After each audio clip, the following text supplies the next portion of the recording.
Look, I didn't expect Chelsea to bottle it on the last day, and I couldn't believe it. I couldn't believe it. But I think it's an error made by Thomas Tuchel. What was my prediction for this group? I was on point to get this group exactly correct. This would have been, I think, the only group I predicted correctly, where I predicted Chelsea to top, Juventus to come in second, Zenit third, and Malmo fourth. But the boy TT done gone and F things up on the final match day. Let's look back at what happened in this group, right? Start all the way from match day 1, Malmo 0, Juventus 3, Chelsea 1, Zenit 0, Zenit 4, Malmo 0, Juventus 1, Chelsea 0, Chelsea 4, Malmo 0, Zenit 0, Juventus 1, Chelsea 1, Malmo 0. You had Juventus beating Zenit 4-2. Malmo and Zenit join. Chelsea completely smashing Juventus. And when that happened, I was like, okay, Chelsea's definitely going to top the group now. But then we had Juventus 1, Malmo 0, Zenit 3, Chelsea 3. So those are the games that we're going to talk about today. And when I'm done talking about the matches, I'll give my thoughts on the overall group and how, it turned out. So Juventus 1, Malmo 0. I did not watch the full highlights for this, guys, but I did see the Mose Ken goal. It was a really good outside of the left foot crossing by Dejan Kulusevski, and Mose Ken did the rest, celebrated with a nice little shuffle in front of the crowd in Turin. So Juventus dominated. I expected them to win this game against the Swedish club Malmo, who definitely struggled in the group stages there. Picked up only 1 point, a draw against Zenit St. Petersburg. Juventus 16 shots, 7 on target, and he had Malmo with 6-2 on target. We all know that Juventus are going through this whole investigation right now, where there's talks that they could be relegated again if foul play is found. But we're not going to get too deep into that. Could be another scandal here. A lot of other clubs are being investigated as well. I think Man City on the list too, and amongst some other clubs, but we're not going to get too deep into that rabbit hole, okay? But let's see what Juventus does. Top in the group. Not doing so well in the Serie A, but look, we should know that the Champions League is a whole nother beast, and you could be doing terribly in the league and you could be doing well in the Champions League. So well done, Juventus. They go on to top the group with 15 points, 1 loss, 5 wins, and no draws. Well played to the old lady. Look, Chelsea, Zenit.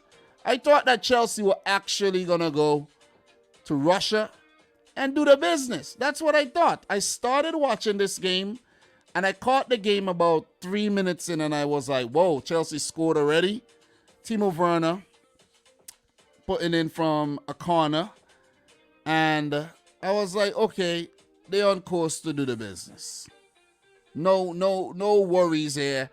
And I was actually at work. Didn't get the service when in the region where I was at work. I couldn't get the service for some reason. I have problems watching the game at work these days, right? Certain parts. I work at the JFK International Airport, right? So, bam, boom. I got the footage again when it's just after halftime. I check the score. I see Zenit are up. I'm like, what? 2-1 up at that. I'm like, I can't believe this. It's like, damn. But anyways, Timo Werner set up by Andreas Christensen for the first goal. And then Claudinho with a header set up by Douglas Santos in the 38th minute. And before that, Zenit were actually buzzing and threatening to score, where Kepa had to pull off a big save. And then Sada Azmoun went around the goalkeeper there and put it in the back of the net, set up by Malcolm. Kepa was a busy man. Chelsea should have actually lost this game. The amount of big saves that Kepa had to make in this match, Chelsea should have actually lost the game. You take a look at the stats here, guys, and you see exactly what I'm talking about. Zenit with 18 attempts at goal. 18, you know. 18. You feel me? 18. Look, Thomas Tuchel made a big boo-boo here. I think it's a miscalculation. If you check all across the grounds, right? Chelsea, they rotated. Man United rotated big time, and I'll get to them. Pep Guardiola rotated big time. You see what I'm saying? Everybody rotated. Everybody. Liverpool rotated. City rotated. United rotated. Chelsea rotated. But United were already through. You see what I'm saying? United were already through. I think they were already top in their group. They were already top in their group, right? So they could afford to do that. They really could afford to do that. City already top in their group. They could afford to lose. You see what I'm saying? Like, we did lose. But it's fine. It ain't that fine, but it's fine. And Liverpool rotated. They rotated and they still won. But Chelsea were the only team that couldn't, or they weren't verified as group winners. And I think this is where Thomas Tuchel messed up. But what I think Thomas Tuchel actually did, guys, he has the Premier League in mind.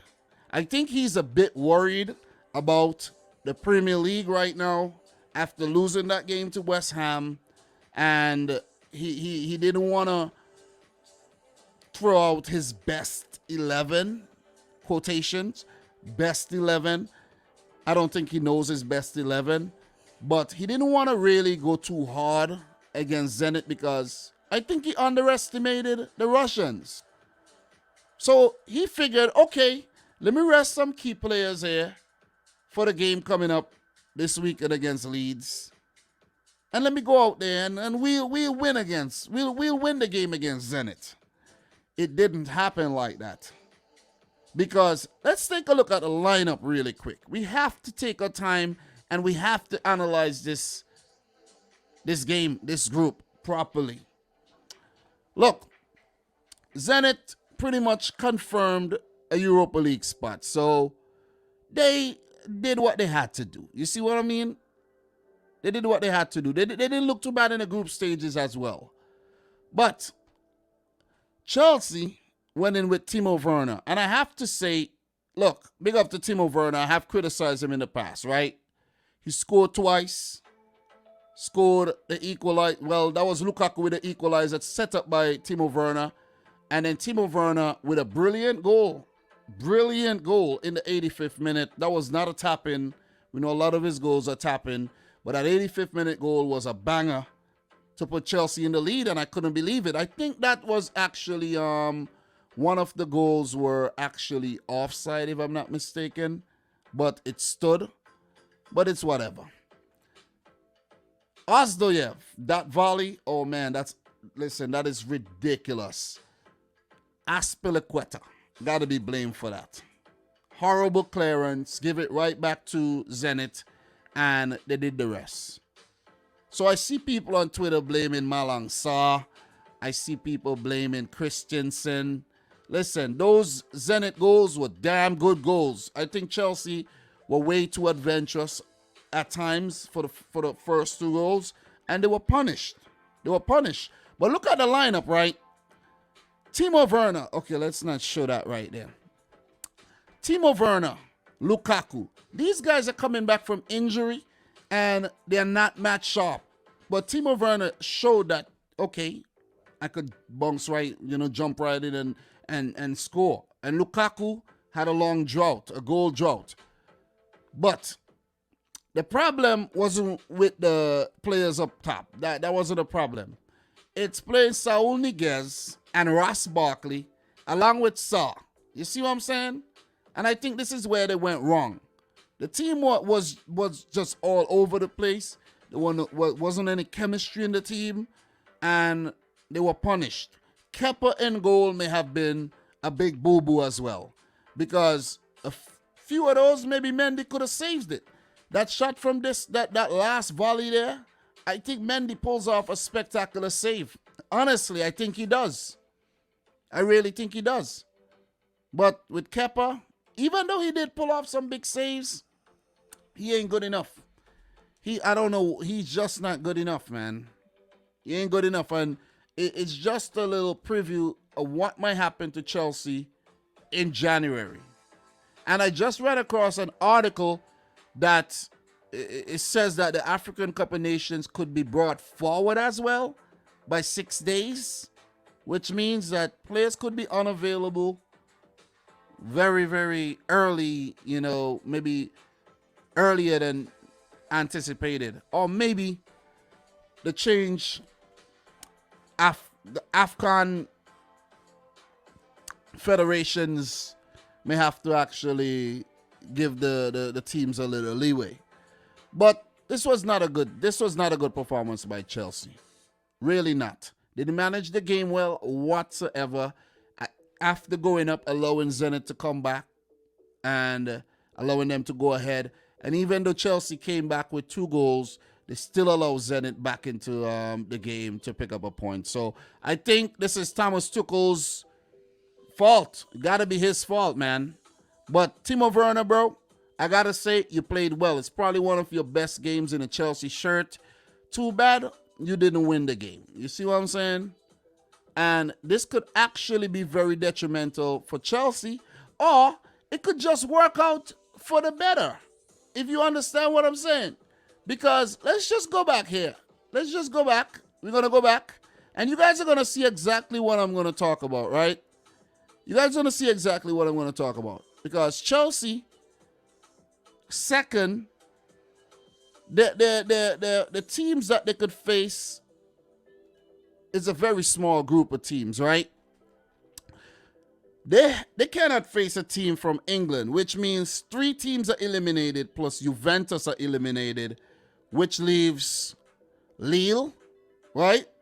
They might end up getting lucky and draw Lille. I'm not saying Lille are going to get pushed over, but come on, guys. You see what I'm saying?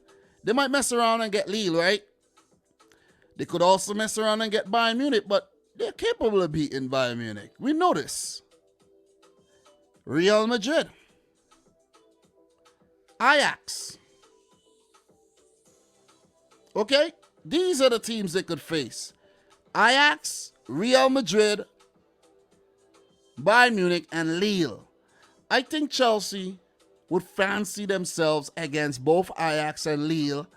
And I just have a sneaky feeling they might get lucky in the draw and end up drawing one of those teams. Think about what I'm saying, guys. Just think about exactly what I'm saying. As for Juventus, who topped the group, they could face PSG. Wow. They could face Atletico Madrid. Wow. Sporting can play Inter from the same country. Could play Benfica. And this is what happens when you top the group. Villarreal or can't play Atalanta. Could play Villarreal if they come in second, right? The game's postponed there. The game will play tomorrow. And they could play Salzburg. So you top your group, that's the reward you get. You get one of these teams that would have to play out of their skins to knock you out. So that's the situation with Group H there. I think Chelsea, it could go both ways for them. They could end up locking out and picking a team that they're capable of pushing aside, or they might just end up with one of the big guns, Real Madrid or Bayern Munich, who I think they'll fancy themselves against, being the defending champions after picking it up last season 1-0 against Manchester City. So, look, I think Juventus have done well, seeing that they're not doing so well in the league. Chelsea have been performing at high levels this season, but it seems like that form is kind of, been a little iffy these days, a little inconsistent for the past month or so. Zenit, I didn't expect anything else, but they're doing well in the Russian league. And Malmo, Look, they were exactly where I thought they would be. It's my thoughts on Group H. If you have anything else to add, please let me know.